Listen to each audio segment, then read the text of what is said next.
in the bustling city of Crestview, where skyscrapers gleamed and traffic never slept. The ordinary Tuesday morning was about to become anything but. A shadow loomed over the horizon, taller than the tallest billboard. It was Cale, a 20-foot-old tribesman from the distant verdant highlands, where his people lived among ancient trees and whispered legends of the world beyond. Curiosity had finally tugged him away from his forest home, and now, wide-eyed and barefoot, he stepped into the city. Cale's massive frame drew gasps from pedestrians. His woven vine tunic and necklace of polished stones clinked as he marveled at the neon signs and honking cars.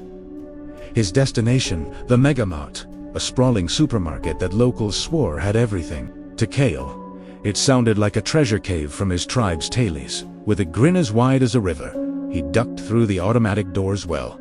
Mostly ducked as his head grazed the frame, sending a shower of ceiling tiles to the floor. Inside, the supermarket was a dazzling maze of colors and smells. Cale's eyes sparkled at the towering shelves stacked with shiny cans and bright boxers. "So much food!" he boomed, his voice rattling the glass jars.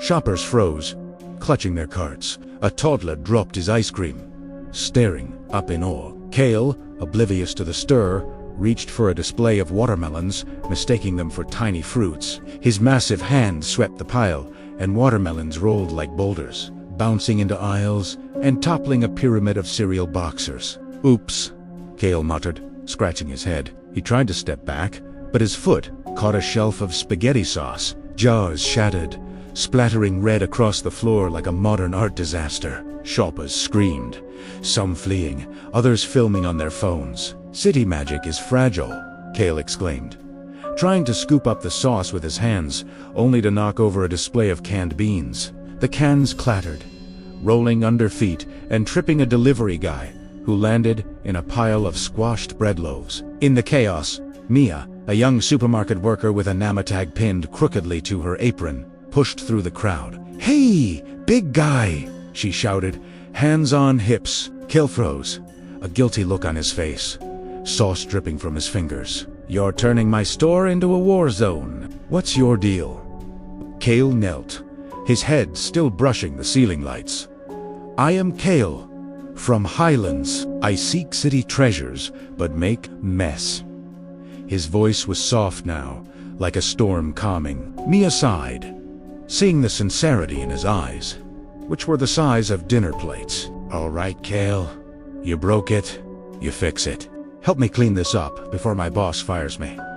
Cale nodded eagerly, desperate to make amends. Mia handed him a broom, which looked like a toothpick in his hands. He swept gently, learning to control his strength while Mia mopped the sauce. Shoppers, now curious rather than scared, watched as the giant carefully stacked cans back on shelves, his huge fingers surprisingly nimble. When a jar rolled out of reach under a freezer, Cale lay flat, fishing it out with a grin. "Like hunting small boar," he said, making Mia laugh. Together, they rebuilt the watermelon display, Cale lifting entire crates, while Mia directed him like a conductor. By the time they finished, the aisle sparkled cleaner than before. The crowd clapped, and the toddler from earlier tugged Cale's vine tunic, offering him a new ice cream cone. Cale took it delicately, his pinky dwarfing the treat, and took a tiny lick. "City treasure," he declared, beaming. Mia, wiping sweat from her brow, smiled. "You're not so bad, Cale. Come back anytime, just use the loading dock door next time." Cale chuckled, promising to return with stories from his highlands. As he strode out, the city no longer seemed so strange, and in Megamart, the legend of the gentle giant became the talk of Crestview. A tale of chaos turned to kindness.